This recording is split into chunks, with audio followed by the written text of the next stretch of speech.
أعوذ بالله من الشيطان الرجيم بسم الله الرحمن الرحيم رب اشرح لي صدري ويسر لي أمري واحلل عقدة من لساني يفقهوا قولي آمين يا رب العالمين بسم الله والصلاة والسلام على رسول الله وعلى آله وأصحابه أجمعين السلام علیکم ورحمۃ اللہ وبرکاتہ۔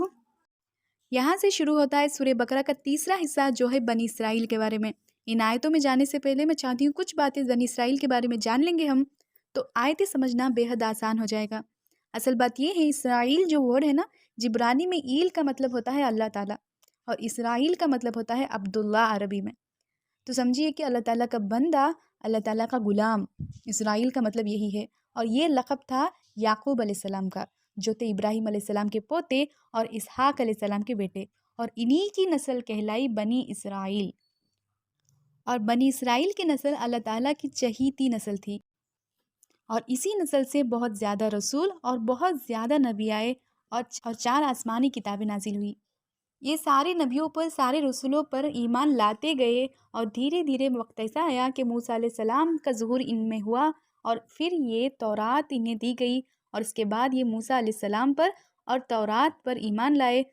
پھر اس کے بعد انہوں نے بس 2 رسولوں کا انکار کر دیا، ایک تھے عیسیٰ علیہ السلام اور دوسرے تھے ہمارے رسول صلی اللہ علیہ وسلم۔ انہوں نے دونوں کا انکار کر دیا، اور اسی تورات پر یہ ابھی بھی جمے ہوئے ہیں جس کی حفاظت اللہ تعالیٰ نے نہیں کی۔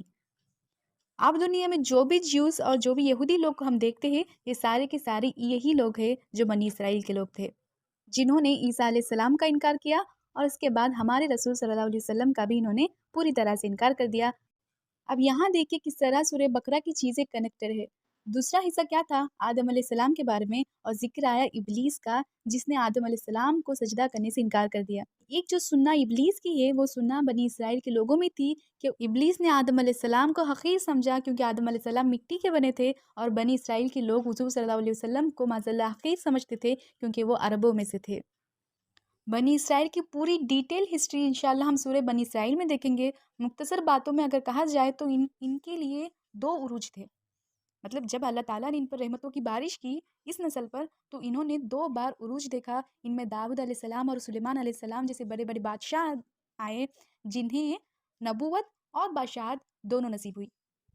پھر وقت ایسا بھی آیا کہ یہ امت مسلمہ تھی نا، سابقہ امت مسلمہ تھی، یہ وہ لوگ تھے دنیا میں جو ایمان والے تھے، جن کے یہاں رسول آیا کرتے تھے، بڑی حیثیت رکھنے والی نسل تھی یہ۔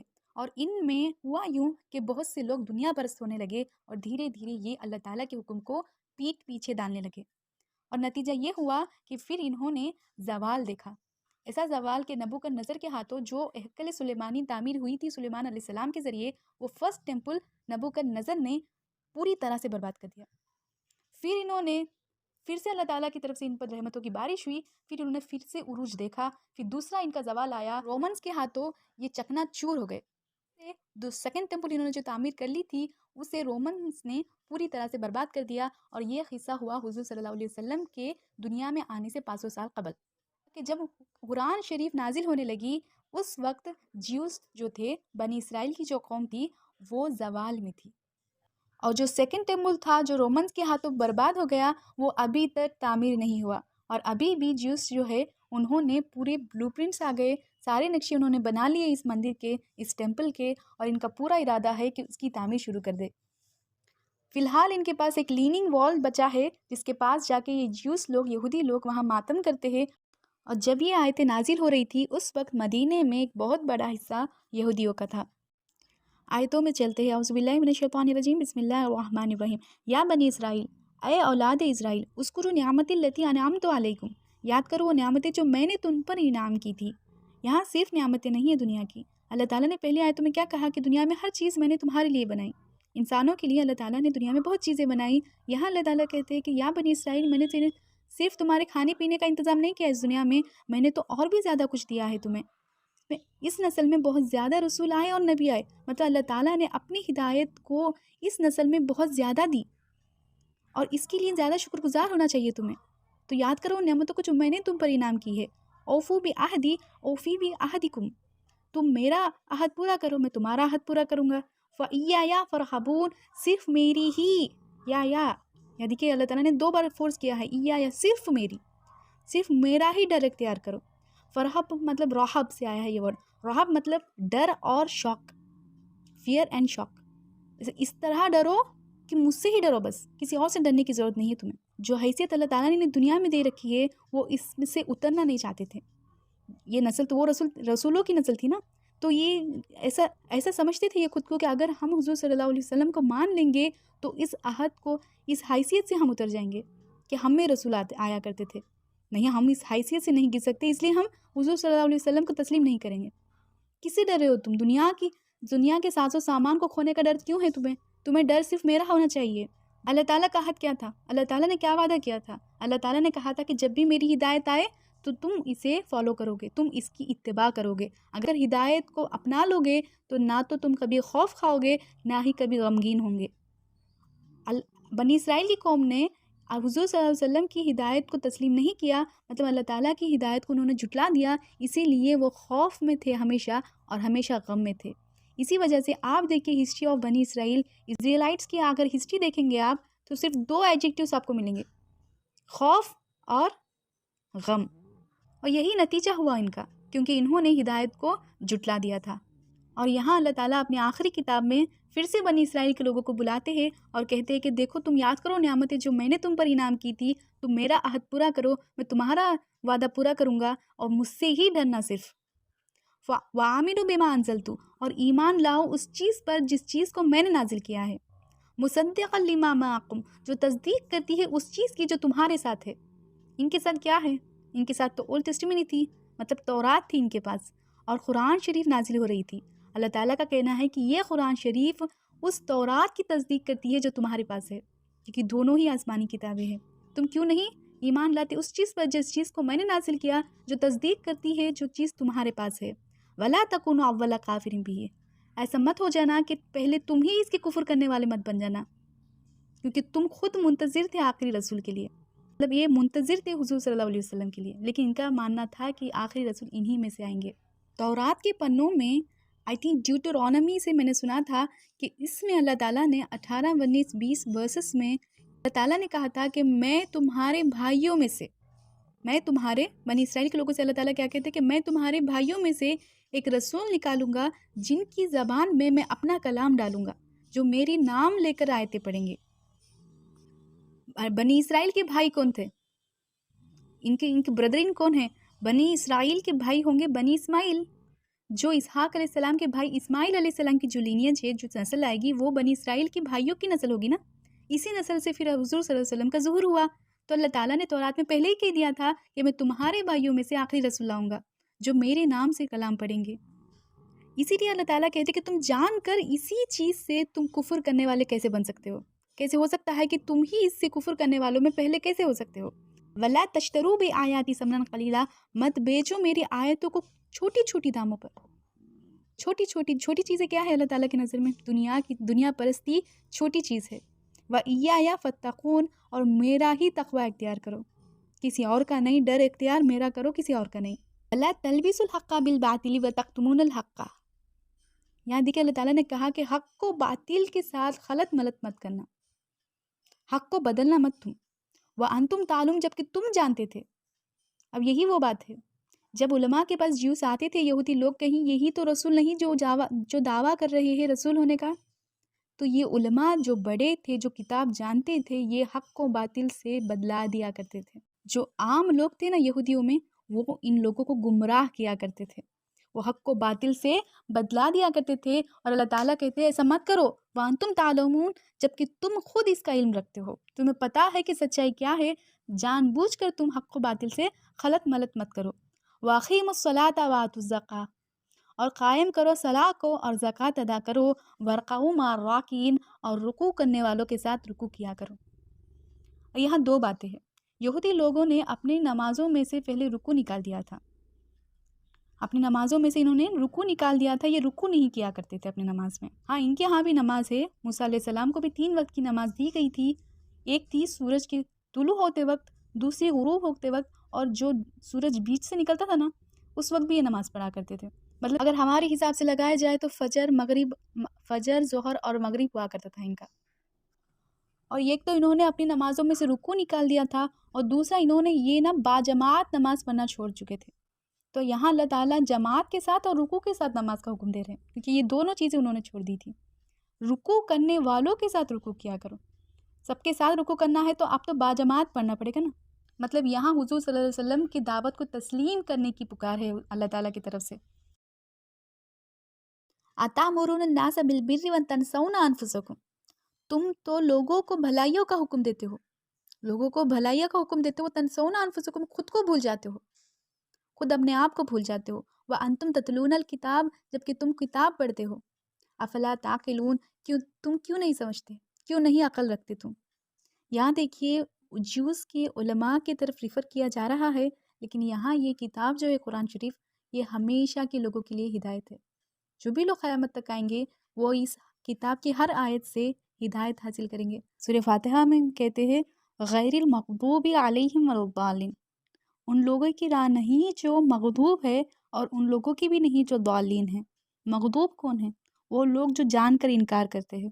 اور اللہ تعالیٰ کے رسول صلی اللہ علیہ وسلم نے کہا بہت سارے یہودی جو انکار کرتے ہیں حضور صلی اللہ علیہ وسلم کا، وہ مغضوب ہے، اور ضالین وہ لوگ ہیں، وہ عیسائی لوگ ہیں، وہ عیسائی طبقہ ہے، وہ کرسچینٹی کا گروپ ہے جو گمراہ ہو چکا ہے، دلال میں ہے، جنہیں پتہ نہیں ہے کہ حقیقت کیا ہے۔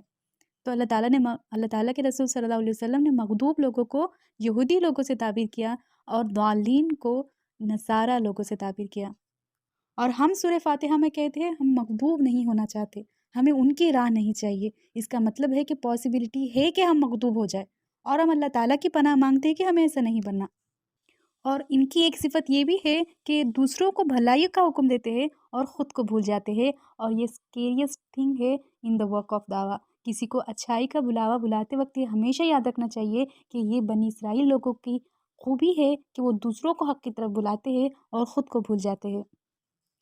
ون شوڈ ریممبر، جو بھی اللہ تعالیٰ کی کتاب کو یا اللہ تعالیٰ کی بات کو آگے پہنچانا چاہتے ہیں ایٹ اینی لیول، چاہے وہ ویڈیوز کے ذریعے ہو، حلقہ ہو، ٹاک ہو، اجتماع ہو، جو بھی ہو، جہاں بھی اللہ تعالیٰ کی بات آگے پہنچانے کا کوئی بھی ذرا بھی کوشش کرتا ہے، اور اس آیت کو نہ اپنے دل میں جما لے کہ دوسروں کو بھلائیوں کا حکم دیتے وقت خود کو کبھی نہیں بھولنا چاہیے۔ یا طبیب طبک نفسک، اے ڈاکٹر ڈائگنوسٹ یور سیلف، پہلے ہمیں خود کا علاج کر لے۔ تو at the end of the day بات یہی ہے کہ ہمیں مرتے وقت اللہ تعالیٰ کی رضا چاہیے، اور دعا یہی ہے کہ اللہ تعالیٰ اس آیت کو ہمارے دلوں میں اتار دے۔ وَاسْتَعِینُوا بِالصَّبْرِ وَالصَّلَاةِ، اور مدد حاصل کرو صبر سے اور نماز سے۔ مطلب نماز اور صبر سے مدد آتی ہے، صبر کریں گے تو مدد آئے گی، صلاح پڑھیں گے، نماز پڑھیں گے تو مدد آئے گی۔ وَإِنَّهَا قَبِيرَةٌ، اور اس میں بہت زیادہ، اس میں نا شاق ہے، اس میں نا کیا کہتے ہیں تو مشکل شے ہے، یہ بہت بہت بہت بہت بڑی مشکل شے ہے یہ، إِلَّا عَلَى الْخَاشِعِينَ، مگر ان لوگوں پر نہیں جو خشوع اور خضوع۔ یہاں دیکھیے إِنَّهَا قَبِيرَةٌ، ہاں ریفر کرتا ہے، ایک جگہ تو مفسرین کا کہنا ہے کہ ہاں ریفر کرتا ہے صلاح کی طرف، نماز کی طرف۔ حاصل نماز پڑھنا مشکل نہیں ہے، نماز پڑھنا آسان ہے، نماز سے مدد حاصل کرنا مشکل ہے، لیکن ان لوگوں کو مدد ملتی ہے جو خشوع و خضوع رکھتے ہیں۔ نماز سے ان لوگوں کو مدد مل جاتی ہے جو خشوع و خضوع رکھتے ہیں۔ ایک تو ایک میننگ ہوا۔ دوسرا مطلب یہ ہے کہ ہاں ریفر کرتا ہے استعانہ کی طرف، مدد حاصل کرنے کی طرف۔ مطلب سمجھ میں یہ آیا کہ نماز اور صبر سے جو مدد لینا ہے نا، یہ بڑا مشکل ہے، لیکن خشوع و خضوع رکھنے والے کے لیے یہ آسان ہے۔ نماز اور صبر سے خشوع و خضوع رکھنے والوں کو مدد ملتی ہے۔ یہ خشوع کیا چیز ہے؟ یہ خشوع کا مطلب آتا ہے خوف سے، اس طرح کا خوف کہ جب آپ اللہ اکبر کہتے ہو، اللہ سب سے بڑا ہے، کمپیریٹیولی ہر چیز سے بڑا ہے، اس بار کی تکبیر بولنے کے بعد آپ جب اللہ تعالیٰ کے سامنے کھڑے ہو جاتے ہو تو آپ سمجھ جاتے ہو کہ آپ کتنے ہیلپ لیس ہو، کتنی پاور لیس ہو، اور آپ کا رب کتنا زیادہ پاورفل ہے، کتنی زیادہ تمہارے رب کی ذات کتنی بڑی ہے، اور اتنی بڑی ذات کے سامنے آپ اس طرح کھڑتے ہو کہ آپ کے مزلز نم ہو گئے ہیں، اس رب کو سجدہ کرتے ہو نا، اس نماز سے آپ کو مدد ملے گی۔ اللہ تعالیٰ کے رسول صلی اللہ علیہ وسلم نے کہا کہ تمہاری نماز تمہیں برائیوں سے روک لیں گی۔ اب نماز بھی پڑھتے ہو آپ، نماز کے بعد جو گناہ کرنے تھے آپ کے ڈیلی، وہ گناہ آپ سے ہو ہی رہے ہیں، تو مطلب یہ ہوا کہ اس نماز سے آپ کو فائدہ نہیں ہوا، جس طرح نماز پڑھنی چاہیے اس طرح آپ نے نہیں پڑھی۔ اب پتہ چلا کہ نماز اور صبر میں مدد ملتی ہے ان لوگوں کے لیے جو خاشعین ہیں، جو خشوع و خضوع رکھتے ہیں، جو ڈر رکھتے ہیں، خوف رکھتے ہیں اپنے رب کا۔ الذین یظنون انہم ملاقو ربہم وانہم الیہ راجعون، اور وہ لوگ ایسے ہیں جو جانتے ہیں انہیں یقین ہے، ظن کہتے یقین کو. اس سے پہلے بھی ہم نے یوقنون دیکھ لیا تھا. یقین کا جو لفظ ہے ہم نے پہلے بھی دیکھا تھا، یہاں ظن دیکھ رہے ہیں ہم. یہ بھی یقین کے لیے ہے، ایسا یقین جس کے بارے میں سیکنڈ تھاٹ نہیں ہے، اس یقین کو کہتے ہیں ظن. یہاں اللہ تعالیٰ کہتے ہیں وہ ایسے لوگ ہیں جنہیں پوری طرح سے یقین ہے انہم ملاقو ربہم، کہ وہ اپنے رب سے ملاقات کریں گے، وانہم الیہ راجعون، اور یقیناً اسی کی طرف وہ لوٹ کر جانے والے ہیں. یہ خشوع و خضوع رکھنے والے لوگ ایسے ہیں جنہیں پوری طرح سے یقین ہے کہ وہ اپنے رب سے ملاقات کریں گے اور اسی کی طرف انہیں لوٹ کر جانا ہے. یہاں 5ویں رکوع سے لے کر 14ویں رکوع تک ساری کی ساری باتیں صرف بنی اسرائیل کے لوگوں کے بارے میں ہوں گی، اور کہا جائے تو 15ویں رکوع کے پہلے کے 2 آیتیں بھی ہم اس میں ایڈ کر لیں گے. یہاں دیکھیے جو فرسٹ رکوع ہے نا، یہ جو رکوع میں نے ابھی کمپلیٹ کیا، یہ رکوع بہت اہم رکوع ہے. اس رکوع میں اللہ تعالیٰ بنی اسرائیل کے لوگوں کو دعوت دیتے ہیں حضور صلی اللہ علیہ وسلم کی پکار کی طرف. اور یہاں جو باتیں ہیں نا، اللہ تعالیٰ نے جو باتیں کہی نا، یہاں نرمی سے کی ہے، دل جوئی کے ساتھ بلایا گیا ہے کہ اے بنی اسرائیل کے لوگوں، یاد کرو وہ نعمت جو میں نے تم پر انعام کی ہے، اور اس چیز پر ایمان لاؤ جو چیز جو تورات کے ساتھ تصدیق کرتی ہے. مطلب قرآن شریف پر ایمان لاؤ، حضور صلی اللہ علیہ وسلم پر ایمان لاؤ، کیونکہ قرآن پر ایمان لانا حضور صلی اللہ علیہ وسلم پر ایمان لانا ہے. ہمارے لیے شاید اب قرآن شریف الگ ہے، حضور صلی اللہ علیہ وسلم کی شخصیت الگ ہے، لیکن اس وقت حضور صلی اللہ علیہ وسلم کی زبان سے قرآن شریف آیا کرتی تھی، آسمان سے کاغذ نہیں اترتے تھے. اگر قرآن شریف پر آپ کو ایمان لانا ہے تو حضور صلی اللہ علیہ وسلم پر آپ کیسے ایمان نہیں لاؤ گے جبکہ ان کی زبان سے قرآن شریف آ رہی تھی. تو حضور صلی اللہ علیہ وسلم پر ایمان لانا ہر حال میں شرط ہے. اور بنی اسرائیل کے لوگوں کو اللہ تعالیٰ صاف کر دیتے ہیں کہ تمہیں اس رسول کی اتباع کرنا بہت ضروری ہے تاکہ تم نجات پالو. اور اس رکوع میں جو کچھ ہے اسی کے ماتحت ہم آگے باتیں جانیں گے. آگے جو بھی باتیں آئیں گی وہ اسی رکوع کے مد نظر ہم دیکھیں گے. مطلب اس رکوع میں جو کچھ ہے اس کا چشمہ ہم لگائیں گے اور آگے کی باتیں دیکھیں گے. کیونکہ آپ دیکھیے کہ آگے چل کر ایسی آیتیں بھی آئیں گی جو بڑی فتنے میں پڑ گئی تھی، جس میں اللہ تعالیٰ کہتے ہیں کہ اگر آپ اللہ تعالیٰ پر ایمان لائیں گے، آخرت پر ایمان لائیں گے اور اچھے کام کر لیں گے تو آپ کے لیے نجات پا لینا آسان ہے. اور یہ فتنہ آیا تھا ہندوستان میں اکبر اعظم کے زمانے میں، اور اس فتنے کا نام ہے دین الہی. دین الہی ایک ایسا فتنہ ہے جس میں لوگ کہتے ہیں کہ تم خالق کی عبادت کرو، حقیقی خالق جو بھی ہے تم اس کی عبادت کرو، آخرت پر یقین کر لو اور اچھے کام کر لو. شریعت پر ان کا یقین نہیں ہے. یہ ساری شریعتیں، عبادت کا طریقہ، یہ ساری کی ساری چیزیں رسولوں سے آتی ہیں نا، تم رسولوں کو راستے سے ہٹا لو اور بچتا کیا ہے؟ صرف اللہ تعالیٰ، آخرت اور اچھے کام. اور یہ فتنہ چلا بہت دیر تک اور بہت ذہین لوگ اس فتنے کے شکار ہو گئے. اور سبھی کا یہی کہنا ہے کہ سب کا مالک ایک ہے، خالق تو وہی ہے. کوئی ٹیمپل میں چلے جائے، کوئی سیناگوگ میں چلے جائے، کوئی چرچ میں چلا جائے، کوئی مسجد میں چلے جائے، ایک ہی بات ہے، سبھی کا رب ایک ہی تو ہے. یہ بہت بڑا فتنہ تھا، بہت بڑا فتنہ تھا. اس لیے اللہ تعالیٰ نے پہلے رکوع میں سب کچھ بتا دیا کہ یقین لانا اس چیز پر بہت ضروری ہے جو اتارا گیا ہے حضور صلی اللہ علیہ وسلم پر، اور ان پر ایمان لانا بہت ضروری ہے. اللہ تعالیٰ نے صاف کر دیا کہ ایمان لاؤ اس چیز پر جو چیز میں نے نازل کی ہے.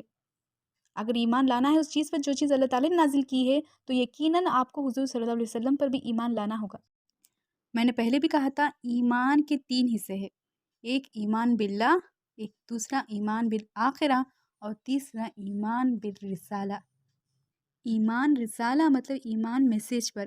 مطلب وہ میسیج کیا ہے جو نازل ہوا ہے اللہ تعالیٰ کی طرف سے، وہ ہے قرآن شریف، اور اس کے 2 حصے ہو جائیں گے، قرآن شریف پر ایمان، قرآن شریف کے لانے والے فرشتوں پر ایمان، اور حضور صلی اللہ علیہ وسلم پر ایمان، کیونکہ ان پر یہ قرآن شریف نازل ہوئی ہے.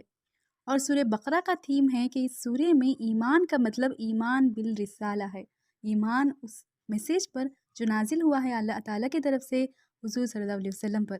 تو اللہ تعالیٰ کہتے ہیں ایمان لاؤ اس چیز پر جس پر جو میں نے نازل کی ہے. یہ شرط ہے پھر. اور اسی رکوع کے مد نظر ہم آگے کی آیتیں دیکھیں گے. آگے آیتوں میں اللہ تعالیٰ جو بھی کہیں گے نا تو یہ بات انڈرسٹوڈ ہوگا. ڈیفالٹ بات یہی رہے گی کہ آپ کو حضور صلی اللہ علیہ وسلم پر ایمان لانا ہے. یہاں دیکھیے چھٹے رکوع کی پہلی 2 آیتیں برابر میچ کرتی ہیں 15ویں رکوع کے پہلی 2 آیتوں کے ساتھ. مطلب پہلی آیت تو برابر میچ کرتی ہے 15ویں آیت کی پہلی آیت کے ساتھ، اور دوسری آیت چھٹے رکوع کی برابر میچ کرتی ہیں 15ویں رکوع کی دوسری آیت کے ساتھ. لیکن وہاں دیکھیے تھوڑا ترتیب کا فرق ہے لیکن مفہوم وہی ہے. اور ان دونوں بریکٹس کے درمیان، سیم آیتوں کے درمیان پورے بنی اسرائیل کا قصہ ہے، اور یہاں بریکٹس کے باہر جو رکو تھا بنی اسرائیل کے بارے میں، یہ دعویٰ ہے، اور اس میں اللہ تعالیٰ نے صاف کہہ دیا کہ آنا تمہیں حضور صلی اللہ علیہ وسلم کی پکار کی طرف ہے، اور یہی مفہوم ہے۔ انشاءاللہ ہم اگلی نشست میں 6واں رکو شروع کر دیں گے۔